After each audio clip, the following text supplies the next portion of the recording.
Ya, bismillahirrahmanirrahim. Assalamualaikum warahmatullahi wabarakatuh. Balik lagi di series pengalaman kerja. Kali ini gue akan cerita pengalaman gue setelah masuk menjadi CPNS gitu. Atau ya PNS sama aja lah gitu. Oke, rekrutmennya mulai dari rekrutmen ya, penerimaannya sama lah, kita daftar di SSCASN, terus ikut tes yang ribet itu SKD, SKB, dan ada karena gua daftarnya sebagai dosen di formasi dosen umum, itu ada praktek juga, ada praktek mengajar, micro teaching yang materinya nanti kita buat on the spot, terus juga ada praktek membuat RPS yang juga on the spot gitu. Jadi pada saat kita dikasih materi ngebuat dua hal itu, ngebuat RPS dan juga ngebuat materi presentasi gitu yang akan dipresentasikan mungkin 15 menit setelah kita buat itu teman-teman. Oke, singkat cerita masuk. Jadi pada saat masuk kita nggak langsung ngajar ya, karena harus ada kayak orientasinya dulu gitu, berbagai macam orientasi pengenalan tentang lingkungan organisasi kita, terus dibagi prodi, terus dikenalin ke dosen-dosen lain, terus dikasih tugas-tugas tambahan apa-apa, terus dikasih magang karena gue kebetulan dosennya itu dosen politeknik yang mana sekolahnya kampusnya ada kampus vokasi, 70% praktek dan 30% teori. Jadi gue dimagangkan di lembaga-lembaga terkait dengan apa yang akan gue ajarkan nanti gitu, karena memang 70%-nya adalah praktek gitu teman-teman. Setelah itu ada latsar, ikut latsar, terus di tahun ajaran baru gue mulai ngajar. Di pengajaran itu gue dapat beberapa mata kuliah dasar juga, salah satunya adalah Pancasila. Setelah itu udah, kalau misalnya tentang teknik ngajar ya seperti itulah ya, flow-nya gitu. Terus juga mengerjakan beberapa tridharma dosen, karena untuk pengangkatan pertama itu nggak langsung AA. Untuk asisten ahli, jabatan akademik asisten ahli itu kita harus punya salah satu jurnal yang publish ya di Sinta 1-6 minimal, itu wajib ya. Dan nanti di audit oleh audit internal yang mana menentukan kita masuk naik AA atau enggak gitu. Itu yang pertama. Nah, berikutnya teman-teman, yang gue pengen share adalah gimana kondisi kerja sebagai PNS. Nah, mungkin ini nggak berlaku di semua kementerian lembaga atau Pemda atau apapun itu ya, tapi menjadi PNS di kementerian gue sekarang yang mana punya sekolah kedinasan juga, kira-kira cukup kuat. Kita yang mungkin dari swasta dan punya banyak terbiasa dituntut memberikan ide kreatif itu sangat terbatas di sini. Jadi kita ikut aturan, ikut atasan, karena sistem perintahnya adalah dari atas ke bawah, top down. Kita nggak bisa banyak improvement ya. Kalau ada improve juga kayak yang ya improvement kreativitas dari atasan juga yang kita harus kerjakan. Terus banyak tuntutan di lingkungannya ya, sama kayak lingkungan kerja lain, banyak omongan orang, politik kantornya kuat banget. Terus jabatan naik pangkat atau naik jabatan juga itu melalui politik kantor, like and dislike itu juga masih ada. Jadi persiapkan aja.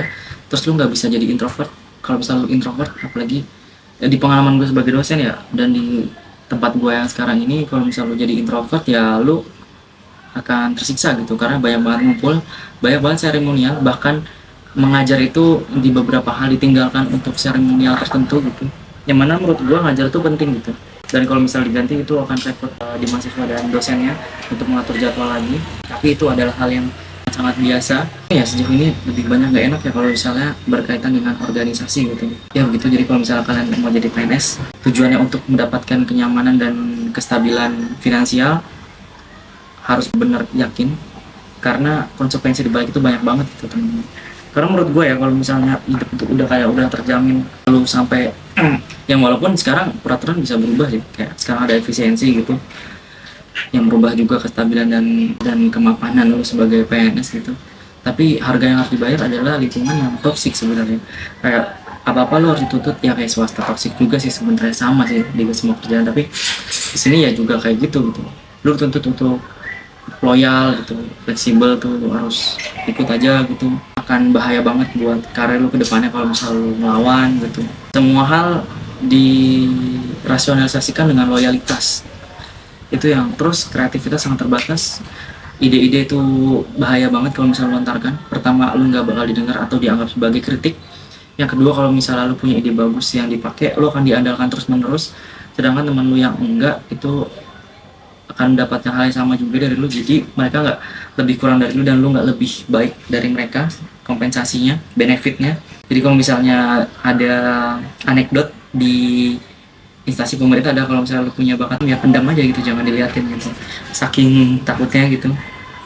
Beruntung nggak beruntung juga sih, kalau misalnya lu nggak ada apa-apa ya lu lebih baik berkarya di luar gitu, yang lebih diapresiasi. Oh ya, di sini segala bentuk kreativitas lu, segala bentuk inisiatif lu sangat amat jarang diapresiasi, bahkan mungkin diakui sama pihak lain yang tidak bertanggung jawab pastinya. Terus atasan itu udah menurut gue setengah dewa, nggak bakal bisa disalahin dan lo harus siap dengan itu.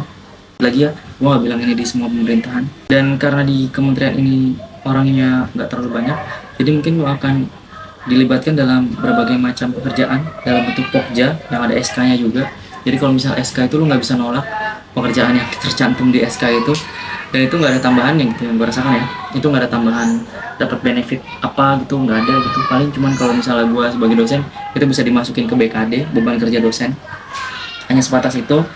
Capeknya nambah tapi biayanya nggak nambah, lagi-lagi harus diminta ikhlas. Bahkan nggak jarang menemui adanya logial fallacy. Contohnya gini, misalnya gue sebagai dosen belum ada NIDN, terus gue bertanya gitu, kok gue belum ada NIDN disuruh ngajar gitu, yang mana beban ngajar gue ini nanti nggak akan masuk, nggak akan dihitung gitu satu semester. Itu pertanyaan gue, pertanyaan orang awam kan. Salah satu dosen senior jawab, ya bersyukur aja gitu, zaman kami tuh malah lebih parah. Itu nggak menjawab pertanyaan gue sebenarnya, itu logical fallacy. Dan parahnya gue kayak diolok-olok depan orang banyak gitu, kayak ini dosen baru nih udah kayak gini gitu, ke beberapa orang, waktu itu kedua orang gitu. Dan itu menurut gue aneh gitu, logical fallacy banget gitu. Gue dalam hati pengen berontak gitu, maksudnya apa sih gitu, maksudnya lu udah nggak jawab, sedangkan gue mengharapkan kebijaksanaan dari seorang yang lulus S3. Jawabannya kayak gitu, logical fallacy banget. Gue berharap ada jawaban yang kayak, oh itu nanti bisa kok gitu diklaim gitu, oh nanti kita lihat aja peraturan berikutnya gitu, mungkin masih bisa diklaim gitu walaupun setengah gitu, karena kan emang hak lu ngajar nih. Yang sebenarnya pun gue nggak masuk perhitungan NDDN pun nggak masalah gitu, cuman gue mempertanyakan peraturan ini berjalan dengan baik apa enggak, itu yang sebenarnya gue tanyakan gitu. Dan gue bertanya ke orang yang senior gitu, gue nggak butuh jawaban adu nasib gitu, karena sih kita berbeda gitu, maksudnya ya udah lah gitu, lu punya struggle lu sendiri, gue punya struggle sendiri, dan struggle gue karena lu gitu. Dan itu yang gitu ya. Dan gue nggak tahu ya kalau di PNS lain yang santai-santai banget itu kok bisa kayak gitu, gue nggak tahu tuh. Tapi nggak semua PNS kayak gitu, apalagi di kementerian ya, di kementerian pusat. Gue bisa bilang kalau gabut itu sangat jarang gitu, karena tugasnya banyak banget gitu. Gue nggak tahu di PNS di bidang lain, di Pemda atau di kesehatan lain, itu gue nggak tahu gimana. Tapi itu adalah konsekuensi yang mungkin teman-teman perlu pertimbangkan. Kecuali emang lu udah kebal dengan semuanya, yang penting hidup lu nyaman gitu. Yang mana sebenarnya nyaman emang ditentuin dari PNS, pertanyaannya gitu. Emang nyaman ditentuin dari lu jadi pegawai negeri? Rezeki itu gue yakin banget dari Allah gitu. Apapun pekerjaannya, ya semua dari Allah gitu. Jadi PNS pun gue nggak yakin hidup gue akan aman, nggak yakin hidup gue akan stabil. Gue terus mencari peluang-peluang yang lebih baik di luar gitu. Bukan nggak bersyukur, tapi gue nggak bergantung 100% sama PNS ini gitu.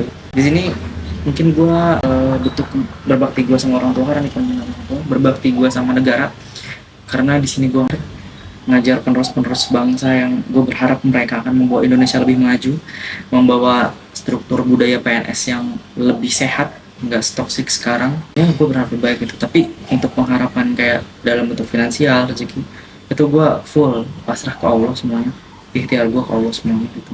Dan lu di situ kayak ya siap salah aja gitu, akan sulit banget untuk lu berkembang ya. Kalau bener meritokrasi menurut gue masih jauh, udah mulai digaungkan tapi prakteknya masih kurang banget. Apalagi lu dari umum, dari luar gitu, masuk ke lingkungan yang udah stable, udah stabil, itu lu kayak dianggap sebagai orang luar. Bahkan beberapa dosen senior yang umum pun tetap dianggap outlier, orang luar gitu, bukan bagian dari organisasi. Tapi untuk kinerja kita dituntut organisasi, untuk ngumpul, guyup, dituntut untuk support gitu, dan banyak penilaian. Dan pas gue masuk ya, hal yang pertama didapatkan adalah bukan rangkulan tapi ancaman. Kayak kalau lu nggak gini lu akan gini, kalau lu nggak gini lihat aja nanti gitu, kalau lu nggak gini ya lu akan terima akibatnya nanti gitu. Wow, luar biasa banget gitu. Dan itu mungkin kejadian di beberapa instansi juga, gue nggak tahu ya, tapi gue ngomong instansi gue begitu. Itu mungkin pengalaman gue masuk sebagai CPNS, apalagi masih CPNS, itu udah kayak cukup dikenang tidak untuk diulang. CPNS tuh apalagi zaman latsar juga ya, ribet juga. Salah satu poin berakhlak itu kan adaptif ya, salah satu penjabaran atau definisi interpretasi dan ejawantah dari adaptasi adalah mengikuti perkembangan zaman. Yang dalam bayangan gue, kalau misalnya lu meeting rapat ya efisien gitu lewat Zoom, jadi enggak gitu, kita kapal flight demi kepuasan salah satu pihak, memuaskan ego salah satu pihak. Maksud gue bullshit gitu. Dan berbagai macam dinamika lainnya lah yang harus ditelan atas konsekuensi lu mendaftar sebagai PNS. Ini mungkin juga jadi pertimbangan untuk lu yang ngebet banget jadi PNS. Ini juga mungkin jadi membuka wawasan untuk lu nggak perlu nyesel banget ketika lu gagal jadi PNS gitu. Karena nggak semuanya enak, nggak semua hal yang nggak enak itu di publish ke umum juga gitu. Mungkin di Instagram banyak ya kayak di Kacun ya kalau nggak salah, terus banyak juga PNS yang spill tipis-tipis gitu, betapa ada hal-hal yang gak enak juga gitu dengan hierarki yang ada. Ya mungkin cukup sekian dari gua ya. Ada banyak yang mungkin nggak bisa gua beberkan juga di sini. Mudah-mudahan bermanfaat buat teman-teman, jadi wawasan juga bagi teman-teman yang ingin pertimbangan karir di PNS. Kalau misalnya lu pinter, gue saranin untuk enggak jadi PNS, lebih baik di tempat lain gitu. Oke, mungkin cukup sekian. Kalau misalnya rasa video ini bermanfaat, silahkan di like, share, dan subscribe. Cukup sekian dari gua, mudah-mudahan bermanfaat. Wassalamualaikum warahmatullahi wabarakatuh.